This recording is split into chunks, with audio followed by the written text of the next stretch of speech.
Greetings everyone, and welcome to a very special online event today. It's called Traversing the Shoreline of Sleep and Dreams. Enjoy better sleep by befriending Twilight Consciousness and accessing the mysticism of night. My name is Stephen Dyna. I'm the founder and president of the Shift Network, and I'm really blessed to be with you here, getting to learn about the further reaches of sleep research and possibility, particularly the time between waking and dreaming and waking and sleep.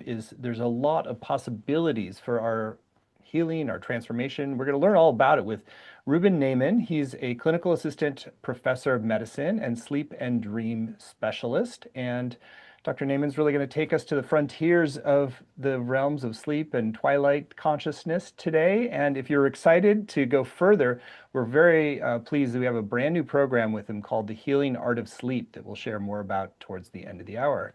So Dr. Naiman, thank you so much for joining us here today. Thanks for inviting me. It's my pleasure. Great.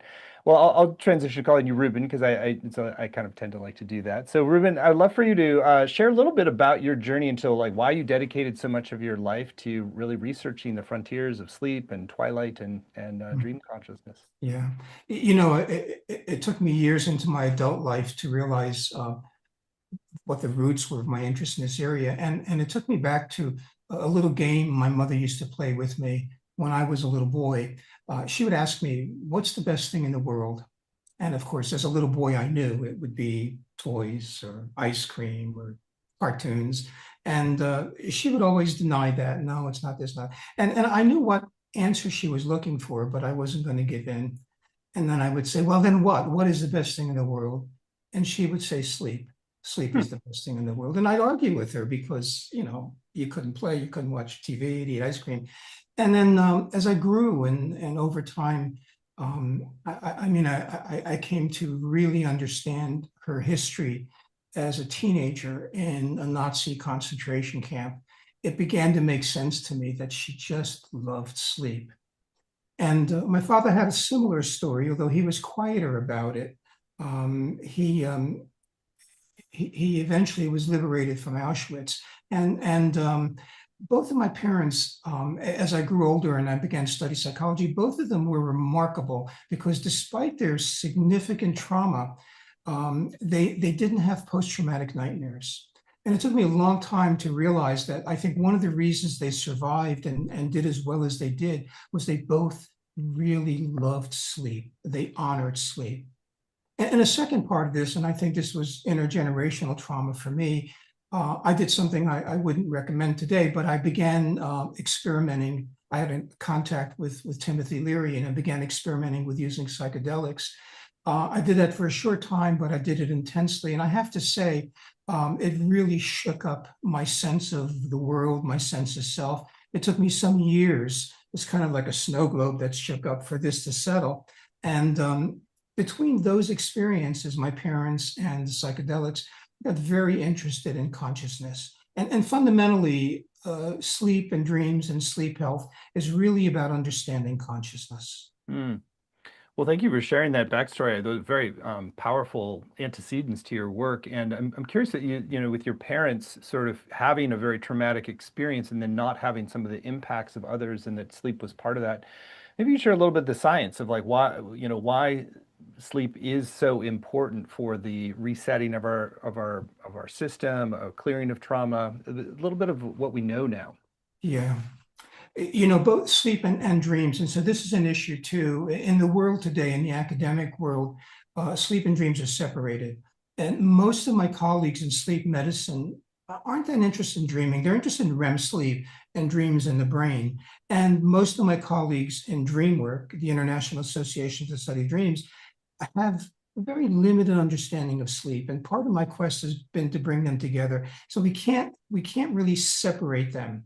It's funny, like when we think about waking and day, we think there is waking, it's one consciousness. But when we think about night, we think about it broken into sleep and dreams. And so part of this is to reintegrate them. When we do that, we realize that they're incredibly healing. There are things in particular that go on during REM sleep and during dreaming that today we refer to as innate psychotherapy. We know that dreaming, for example, downregulates negative emotion, which is a huge issue. I should say, and this is a critical part of the work I've done over the years, because our limited interest in dreaming, we fail to recognize something substantial, and that's that we as a culture, we as the Western world, we're in the midst of a silent epidemic, and I don't use the word lightly. We're in the midst of a silent epidemic of dream loss. And in fact, so much of what we consider sleep loss, it's possible most of what we consider sleep loss is actually dream loss. And this has a profound effect on our physical health, on inflammation, on our mental health, on mood disorders, and of course on creativity. And more recently, we're discovering it has a really interesting impact on suppressing empathy. Wow. I didn't realize all those impacts were chronicled now. So dream loss, share a little bit more about the theory of why dream loss has such a global impact on us. Well, so number one, dream loss is really the result of lifestyle. And some of this is obvious, some of it is not. As a culture, we drink too much. And most people drink in the evening, and a lot of that has to do with getting to sleep. We're using more and more cannabis, and I do think it has some really valid medical uses, but I think it's being overused. And we are so dependent on medication, on sleeping pills. Most sleeping pills interfere with dreaming. The most commonly used sleeping pills interfere with dreaming. A lot of other medication interferes with dreaming. So we're not conscious medically and psychologically of how important dreaming is. And when you suppress dreaming, the single most important immediate thing that happens is it impacts our mood. We've known, I'd say for at least 50 years, that there's a strong correlation between poor quality dreaming and clinical depression, which makes a lot of sense because dreaming does clear out negative emotion. In addition to that, these other things I mentioned are critical, but they're not looked at very much. So in many ways, it sounds like, we accumulate experiences during the day that we're not fully metabolizing. Then if we don't have that discharge at night or release, then they're going to sort of build up in a way that creates damage. Yeah, that's a good word. We don't fully metabolize. There's a kind of digestive process in dreaming. Years ago we began talking about the digestive system, the gut, as being a second brain, because it had to make intelligent decisions about the foodstuffs that we were admitting into it. And I think it's fair to say that if the gut is a second brain, when it comes to dreaming, the brain is a second gut. It digests, it assimilates, it screens through experiences and basically eliminates some, and it takes other experiences and it incorporates and assimilates them into our being. So in that sense, in dreaming, our sense of self grows. The other part of it that I have strong beliefs about, but is less scientific, more spiritual, is that dreaming is a portal to expanding consciousness. And I think we live in a world where our consciousness has been constricted. There's something I call wake centrism. We're stuck in thinking waking is identical to awareness, and it's part of awareness, but it's not identical to it. That's an interesting theory. So if we're over focused on wakeism, then we get shrunken in our horizons of consciousness. That's very interesting. Let's talk a little bit about this portal, the shoreline between waking and sleeping. I know you've done a lot of work on that and why that's really important. Yeah. It's a really interesting, and in some ways, it's a mysterious conversation.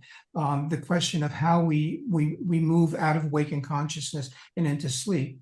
And sleep medicine has really focused on insomnia as a waking life condition. And there's no question that stuff that goes on in waking life affects us. Wake centrism, for example, if we don't have sufficient rest, sleep, and dreams to modulate waking consciousness, it's like driving down a street without stop or slow signs or red lights. We accelerate, we go faster and faster. And this is, I would say, another epidemic today. We are hyper aroused. Our arousal in science refers to waking. We're not just awake, we're highly awake. We have high velocity waking. And what that does, the faster we go psychologically, the more our frame of reference for the world starts to shrink. So we live in smaller and smaller worlds. Huxley's doors of perception, I think, have become peepholes. We no longer live behind these open sort of mythic French doors that allows the world in, that allows us to connect and communicate. And so when they close, our connection with other forms of consciousness, and specifically we're talking about sleeping and dreaming and related forms of consciousness, it gets harder and harder to relate to those when the doors of perception close. So let's talk a little bit about the sense of self that you mentioned, sort of more expanded identity. So what have you learned about like why sleep and the transition zone are so important to create that more expanded sense of self? Yeah, the common notion that sleep is unconscious is a grand mistake. And certainly dreams are not unconscious, but they're kind of put in that same bucket. Our sense of self, who we believe we are, for most of us, is tightly wound up with waking. We believe we are these waking world people. Not to deny that this is big part of who we are, but because we don't have sufficient contact with what we call the world behind the world, the dream world, the expanded sense of awareness, we believe that we're much less than we are. When we open to that other world, we get a sense that there's much more connectedness between ourselves and other people. And that's one of the distinctions between waking and dreaming. In dreaming, our sense of self is a lot more social. In fact, there's data that shows that most of us have a more significant social life when we dream than we do in the waking world. Hmm. And I'll add one piece of that. I've been running dream groups for years. It's so interesting in a dream group because people show up not so much as their waking world identity, this is my job and this is my family. Not that that's unimportant, but they show up as dreamers. And over time, an interesting thing happens. People begin to identify with each other, not in terms of their profession or their gender or their religion or anything else, but they identify with the unconscious. It's like, oh, wow, you're a dreamer and I'm a dreamer. And this creates a kind of empathy. It's called existential empathy, which goes beyond identity. It's really looking at another being and going, oh my God, there's such a similarity between us. And so that connectedness, it really begins to dissolve our sense of isolation and aloneness, the identity we typically have in this world. And the I becomes much more of a sense of we. That's interesting. And so you were kind of implying that like the social connections in a dream can actually fulfill that in that function of a need for deeper contact with other people. And then that's a really interesting thesis I've never heard before. What's supporting that? Well, what's interesting? This is so basic. Um, what we dream, we experience, even though we may not be conscious of a lot of it, but our dream lives impact us largely the same way our waking lives do, even if we don't recall a lot of this stuff. So the experiences we have in dreaming, in dreams and dreaming, impact our sense of self, our personality, and our experiences. The dream is real in that sense. It's almost as real as waking. Fascinating. Let's talk a little bit about some of the like most common problems like insomnia. So, how do you shift your relationship with insomnia with some of the perspectives that you've been? It's such an important question, and I've been in this field for decades. And the field of sleep medicine, which I'm a part of, has been around for 50 years. And after 50 years, we've made virtually no headway in dealing with insomnia. In fact, there's some data suggesting that insomnia is worse now. So the way we approach insomnia is largely as a waking world condition, but it's not. So, and we need to consider again that dreaming is not independent of sleep. And the natural bridge between waking consciousness that takes us across that divide into sleep is dreaming. We don't fall asleep, we actually go into a dream. And if we're not comfortable dreaming, we will tend to react. It's something I call an allergic reaction to REM sleep and dreams. At the beginning of the night when we're falling asleep, there's a hypnagogic dream. It's this intense kaleidoscopic coming apart of waking consciousness. It's not comfortable for most people because their waking sense of self is dissolving. In fact, in some traditions, falling asleep is compared to dying. In Greek traditions, Hypnos, the god of sleep, was brother to Thanatos, the god of death. And so there's this quality of letting go that's required. And again, people need to get comfortable with, they need to trust, they need to develop faith in their dream lives in order to sleep well. Most insomnia is what I consider an allergic reaction to dreaming. Hmm. That's really fascinating. You have a very interesting perspective on these things.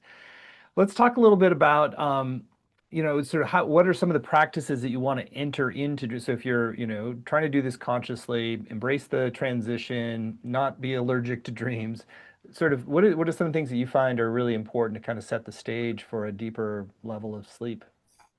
I think the first part of that, I like to say that sleep and dreams are the roots of the tree of waking life. And that's more than just a pretty metaphor. It's a recognition about how much of the world, how much of life, how much of ourselves is really critical, but we don't see it. We look at a tree, we see the trunk, the branches, the leaves, and we tend to forget that there's as much of it underground. We look at a person and we tend not to recognize what's underground in them and in ourselves. And so coming to terms with that, we recognize that this is another world. And the world of sleep and dreams is not a subset of waking. And this is real problematic. Most of us believe, most scientists believe, that the only reason we sleep and dream is to make us better waking people. And that it does. It contributes really tremendously to our health and our mental health, our creativity. But to think that that's the only reason we sleep, we begin to lose this sense of the portal of sleep, the bridge of sleep into other worlds, the expansiveness of that. And so I think reconsidering sleep not as a subsidiary of waking, but its own sovereign world of consciousness and opening our hearts. And I'll say again, I mentioned hyper arousal before, that we're all going so fast. We have really strong data that hyper arousal is the primary cause of insomnia. It keeps us stuck in waking. And if there is a simple single solution to hyperarousal, it's humility. It's about coming down, it's about landing, it's about touching the earth again. And then that's a critical part of sleep, is to slow down, come back to the earth. Mm, beautiful. I want to ask you about some of the natural rhythms of consciousness and how you sort of orient around those to really build this bridge into deeper sleep and dreaming. Mm. Yeah, most of us think that sleep is a really deeply personal and isolating experience. I think it's kind of funny. Most people don't, but when couples go to bed, they'll chat a little bit and do what they do, and then they say goodnight to each other and they turn away. It's like, hey, I'm going to my sleep, you go to your sleep. But this is a common notion that we sleep separately. And in terms of understanding rhythms, we sleep with. We sleep with our partners, with our pets, with our neighbors, with the hemisphere. We sleep with the world. And opening to that, getting that is really important. So we enter the world of sleep and dreams not in an isolated way. In fact, I tend to recommend to couples. I wrote an article for HuffPost a while ago entitled "Love Means Never Having to Say Goodnight." So it's an interesting practice with your partner. When you're going to sleep, don't presume that you're leaving. Consider that the relationship can continue in this expanded world of sleep and dreams. So don't say goodnight. And the other part of that is most couples are more open to empathy and literally in the moments before they fall asleep than any other time of day. It's an incredibly potentially intimate time. So love means never having to say goodnight. Hmm, that's interesting. And so would you recommend, since you're more open to empathy, that you sort of share some of the most vulnerable things of the day at that point, or does that kind of stir things up? Well, it depends. When you say that, it reminds me of being a kid, and my brothers and I shared a large bedroom, and we would chat, or in pajama parties when you're a kid, you would chat until you fall asleep. You wouldn't presume that there's a cutoff point. You're going to go through this door and you're going to leave waking and go to sleep. So you just trail your waking consciousness into the world at night. And usually empathy has a soft aura about it. It has a compassion around it because we're connecting at a heart-to-heart level. So yes, I think that's a great idea. Beautiful. Well, I know you also, you've had great theoretical understanding here today, but let's take some time to give people a little bit of an experiential practice that they can apply to help bridge this deeper restoration and expansion, really, of sleep. So why don't we do Great. that now? Great. Yeah, I'd be happy to do that. So I want to share a brief practice entitled Exploring the Shoreline of Consciousness, um, the Shoreline of Consciousness, Sleep and Dreams. And just quickly, it goes without saying that we want to do this when we're in a safe place, not while we're engaged in any activity that requires attention. And let me start by saying that good sleep and dreams really requires a conscious rapprochement, a conscious rapprochement with the unconscious. So I'd suggest we close our eyes if we're comfortable, and that we begin just where we are. We begin with awareness of being awake, being here.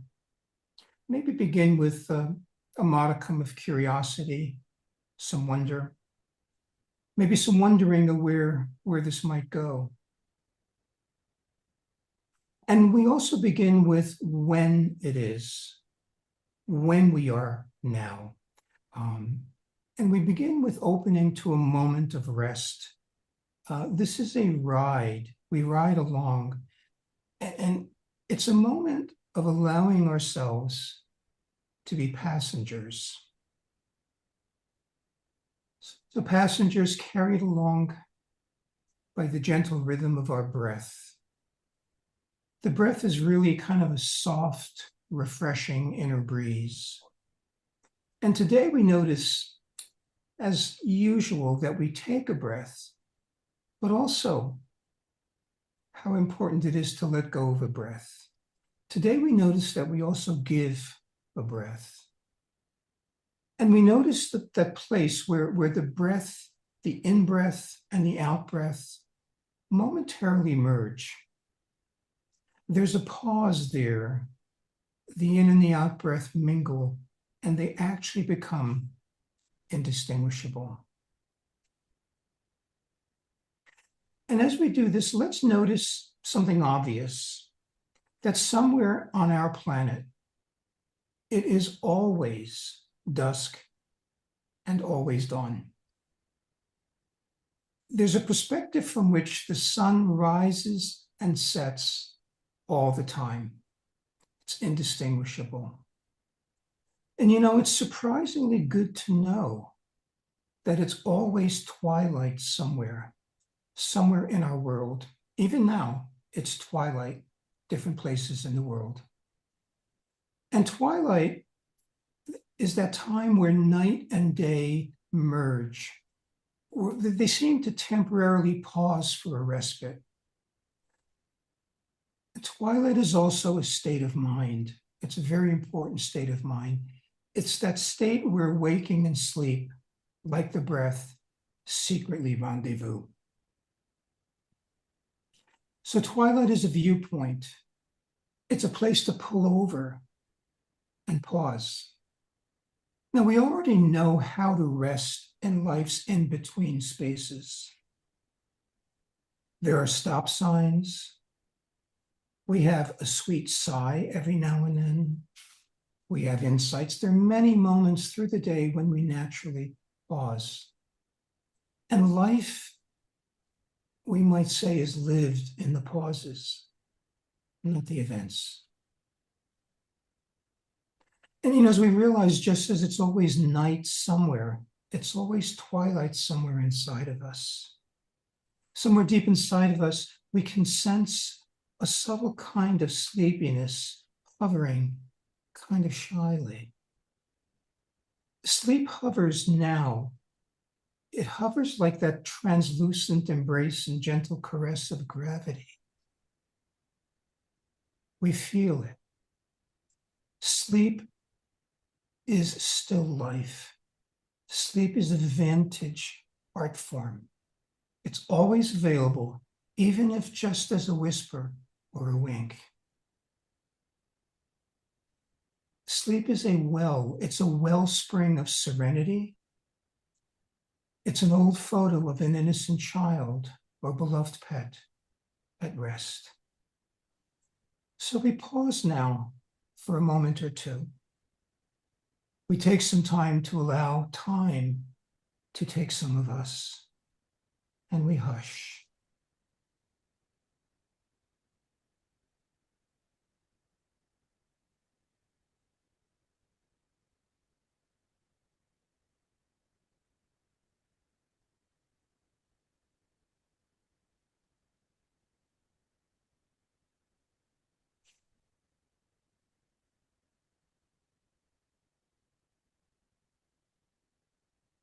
And as we allow our attention to return,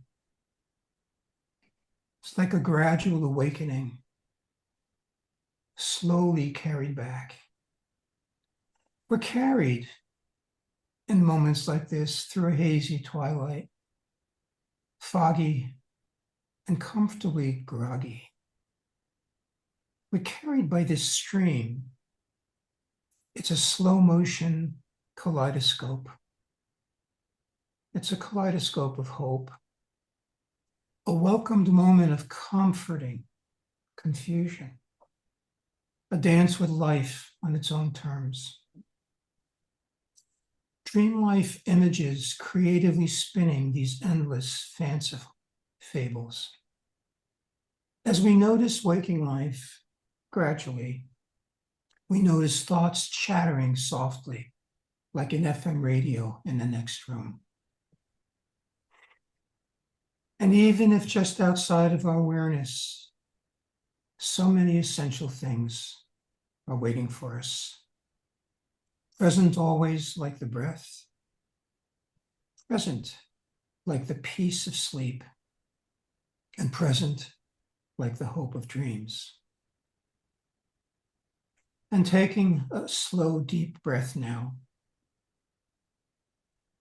and also giving an even deeper breath, a sizable, sweet sigh. As we gradually return our awareness, we find comfort in twilight.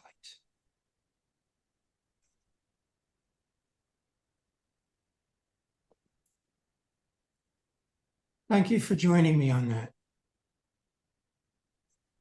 Great, thank you. What would you recommend in terms of how do we sort of bring that into our nightly cycle? I think one consideration, at least beginning as a consideration and later as an experience, we begin to recognize that we are always, in some ways, sleeping and dreaming. This is a notion that comes out of the depths of Hinduism and other religious structures. In fact, the common chant Om, which we prefer to write AUM, includes 3 Hindu words, A, U, and they mean waking, dreaming, sleeping. So the notion of whole consciousness suggests that we are, at any given moment, potentially not just awake, but we're also asleep and dreaming.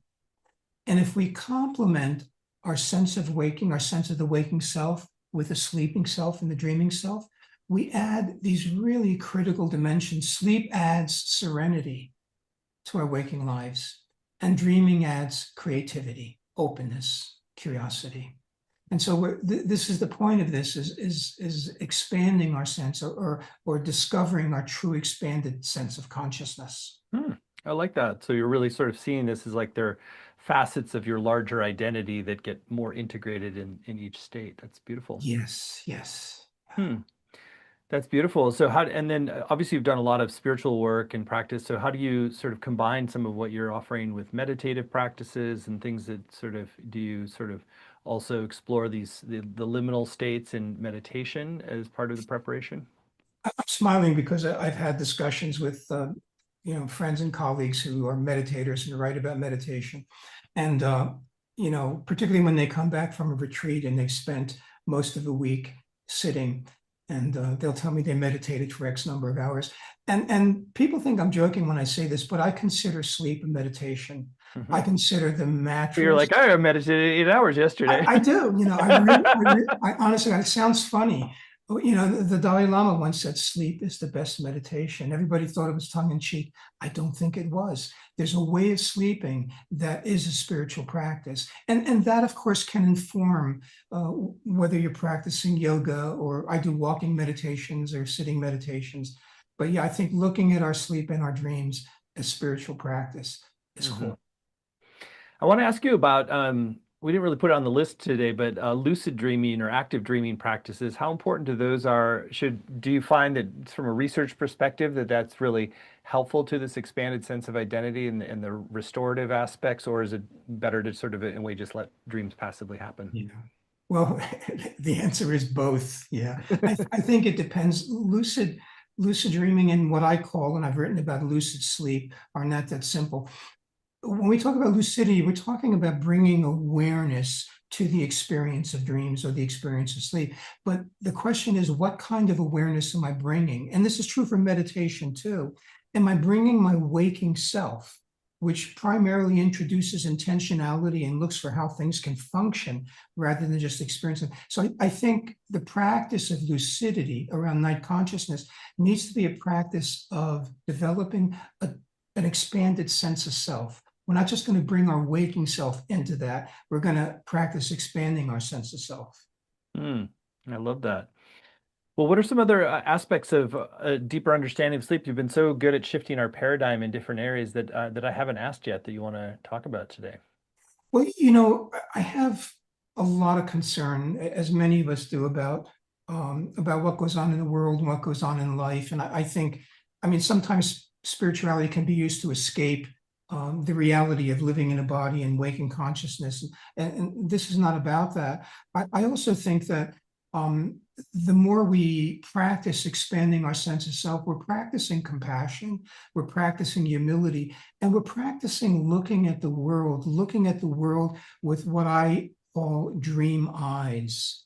Now, we do this a lot as kids, we pretend, but most of us know how to look through dream eyes. We dream at night. And if we simply begin to consider that waking has dreaming in it, we will look at it in very different ways. And one element of dream eyes, of looking with dream eyes, is compassion. We come at it with a lot more grace and humility because when we're in a dream, we're in a space of expansive mystery. And another part of that, we also live in a world where we think, and I have to say, I've been guilty of this for years, where we think that good science and good spirituality will eventually give us a deeper, meaningful understanding of everything. So in science, and I teach at a medical school, where we hope that research will help us better understand clinical depression, will develop better treatments, and that's all fine. But there's something that goes way beyond that. And that's recognizing that there's a certain kind of mystery that we will never resolve. It's being comfortable with, and I like this word, with the ineffable. Ineffable means we just can't wrap words around it. And, the Tao Te Ching talks about this. Cat Stevens sings about it. There are some things that we will never understand. And I learned recently that the word ineffable, the effable part of ineffable, is etymologically a distant cousin to the word fable. So in one sense, ineffable means we can't create a story. There's some things that are so wildly mysterious that we can't create a story. And I think to remain conscious of that while we're in a world where it's required that we exert a lot of control really balances life out.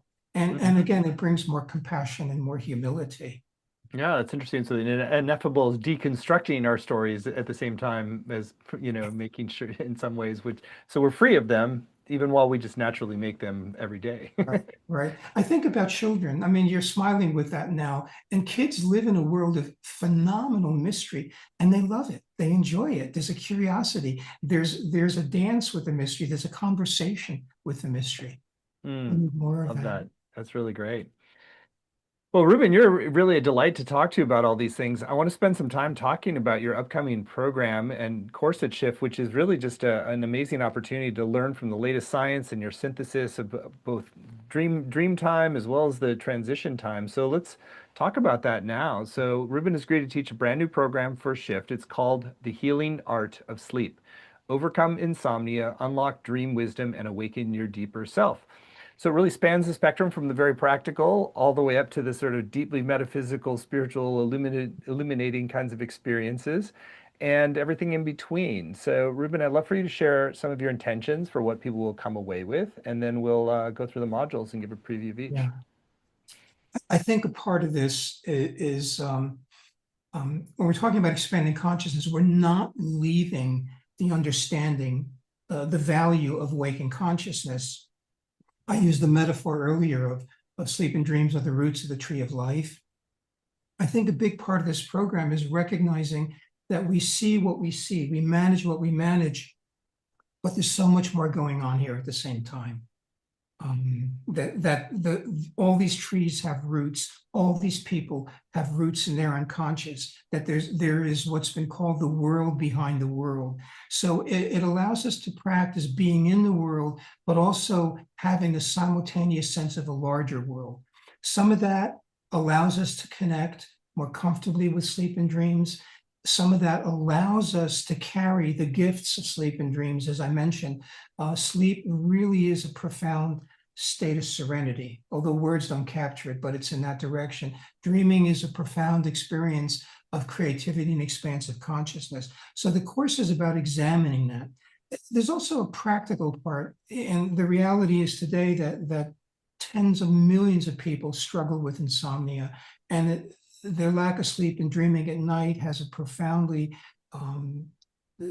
negative effect on their waking lives. People are not slept, they're not slept well, they become depressed, they lose empathy. So I'm going to talk also about the pragmatics. I think spirituality and practicality need to be married.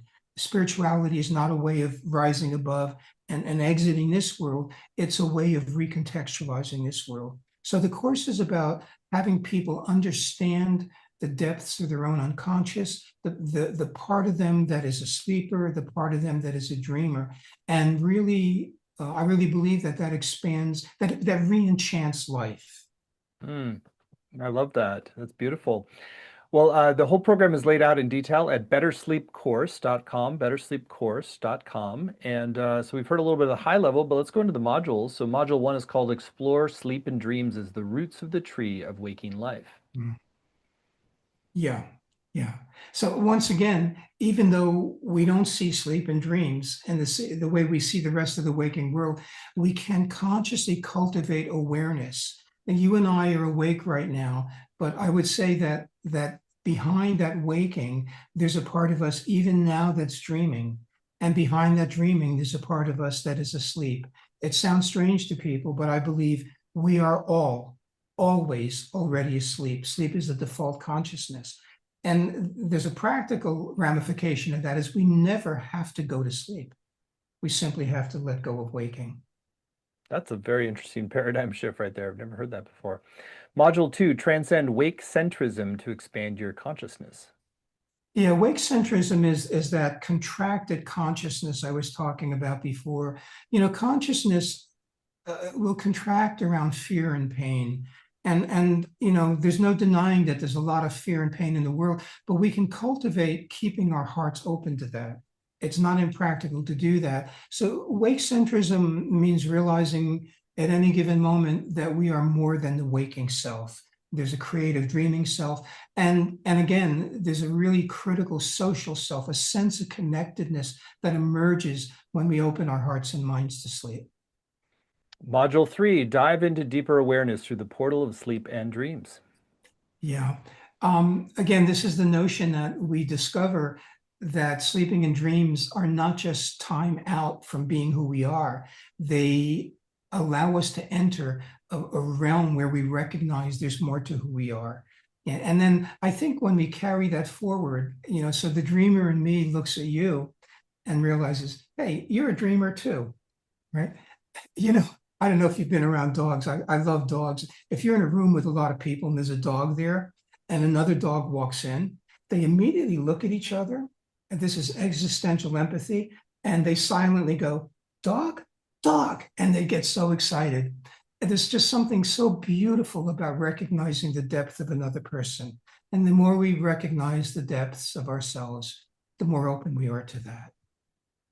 Module 4, Go Beyond Insomnia and Open the Heart to Restful, Dream-Rich Sleep. Yeah.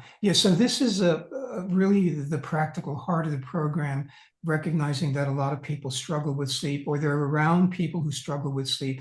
And a big part of this is pragmatic. It's something we call sleep hygiene, recognizing there are things we can do and need to do that the culture makes it difficult. But when we do that, we also learn that we can intentionally cultivate dreaming as a bridge to sleep. This is the best formula that I've ever found to help people get to sleep. Module 5, discover the social side of night sleep and dreams. Yeah, this is the notion of sleeping together. That as a hemisphere, most of us don't realize this. When we go to sleep, we're sleeping with about 2 billion people. You know, they're not right there in our bedroom. But it's interesting to tune into that we're not sleeping alone, that we're entering this other world, and that's the grand scale of the social side. There's the immediate scale of the rhythms that we're attuned to. Are we tuned into the rhythms of the people around us? Are we tuned into the rhythms of night and day, the rhythms of the season, the rhythms of our body? So it's learning about, it's essentially a spiritual conversation with the world. It's getting that sleep is a social event. Hmm. That's a very interesting reframe. I've never thought about sleep as going to entering a realm with 2 billion other people. That's great. There we are. Yeah. Yeah, module 6, work with dreaming, dreams, and dream work to perceive dreams as richer and more luminous. Yeah. This is important, I think, as it's a strategy to help people recognize that we're in a dream deprived world, that we're at least as dream deprived as we are sleep deprived. And there's no question. There's an old Chinese proverb that says everything looks better after a good night's sleep. And I'm sure the word sleep there also includes dreaming. Dreaming cleans us out and it opens us up to a broader world. So it's about not only looking at dreams and understanding dreams, but looking at dreaming as a process, which is even more important than knowing what a particular dream means. And finally, module 7, integrate waking, dreaming, and sleeping to remember the self beyond illusion. Yeah, yeah. So this is about cultivating an expanded sense of self. I should mention we're all aware that we're in the midst of this renaissance of psychedelics. It's something we do at our program in integrative medicine. And what's fascinating to me is if you look at what goes on in the brain and you look at what goes on in the brain during a psychedelic trip, it is you look at what goes on during dreaming in the brain and what goes on during a psychedelic trip, it's virtually identical. So dreaming does expand consciousness, not as intensely, but it does so over time. It's like microdosing. Yeah, very interesting. Well, Ruben, you're just fascinating insights into all of the different dimensions. And given that we spend 8 hours a day in sleep and adjacent, it's like there's a huge opportunity that most of us are not taking advantage of. So really great stuff. Again, the whole course is laid out in detail at bettersleepcourse.com, bettersleepcourse.com. In addition to the 7 90-minute live sessions that we have just described, you'll also get recordings of every session, both video and audio. You also get word-for-word transcripts to study and highlight. There's weekly practices that you can do at home, a community to support you and deepen your experience, as well as small group time to connect with other participants. And on the page, you'll also see a number of extra bonuses that Rubin has added to this course. The first is an audio called To Sleep Tonight, First Aid for Insomnia. Start with the most practical first. Do you want to share more about that? Yeah, I wrote this because a lot of what was out there was really dealing with healing sleep in the long term, and people were suffering in the short term. And there are ways of ameliorating the challenges that occur with nightly insomnia, so that this program, which also has an audio program in it, addresses that. Great. And then there's the second bonus is called Befriending and Transforming Sleeplessness, a guided journey. This is an audio from Rubin. You want to share more about that bonus too? Yeah, most people who develop insomnia go to battle with it, right? They start to fight their insomnia. What that means is they're bringing in waking consciousness to try to fight sleeplessness. It just doesn't work. This is a program that really encourages developing a sense of compassion for oneself, a sense of empathy for oneself, and as a first step, to give up the battle to get to sleep, which is a big part of what keeps us from sleeping. And then finally, there's one extra bonus that comes for anybody who signs up today by midnight Pacific time. This is our way to encourage you to really tune in while you have the most information and read through the page at bettersleepcourse.com. And if you move forward today, you're going to get a special bonus, which is a PDF called Hush, a book of bedtime contemplations. You want to share more about that, Rubin? Yeah, I have to say, Hush is my favorite book. The book in terms of books that I've written, it really concentrates or condenses 100 key truths about sleep. So there are 100 passages in the book, and they're designed to speak not only to the mind but also directly to the heart. And I think they represent a lot of the expanded perspective that we've shared about sleep and dreams today. Beautiful. Well, that's a great extra reason to sign up today. You'll get the Hush, a book of bedtime contemplations. So we're very excited about this program. Again, it's laid out in more detail at bettersleepcourse.com, bettersleepcourse.com. We've kept the investment very accessible. It's just 3 payments of $128, or you save 10% when you pay in full upfront with one payment of $349. The course is going to start October 1st and run Wednesdays at 1 Pacific, 4 Eastern. But even if you can't make the live times, you can still get the full value with the recordings, the transcripts, and the community as well. There's some great testimonials from people like Andrew Weil or Hugh Prather on Rubin's work, and really just know that you're in good hands and somebody who's really science-based, but also open to and having explored the further reaches of human potential and consciousness and awakening as well. So I think you're in for a treat, and there's huge potential practical benefits and spiritual benefits as well. So again, all the details are at bettersleepcourse.com, and the name of the course is The Healing Art of Sleep. Overcome insomnia, unlock dream wisdom, and awaken your deeper self. So, Rubin, it's been a great time with you. I really appreciate it. I feel like there's all these little pivots that open up whole horizons of possibilities that are really quite profound. So, thank you for all your research and all your wisdom here today. Anything that's still on your heart you want to share with folks who are considering doing the course with you? Let me share one thought. Um, taking steps to heal our relationship with sleep and dreams, and obviously that's an act of self-compassion. But I want to say it's also an act of spiritual civil disobedience, because we're responding to a culture that really is demanding that we live lifestyles that are untenable, that prevent us from being spiritual and impair our health. So this is not something we do just for ourselves, but we do it for the world around us. Beautiful.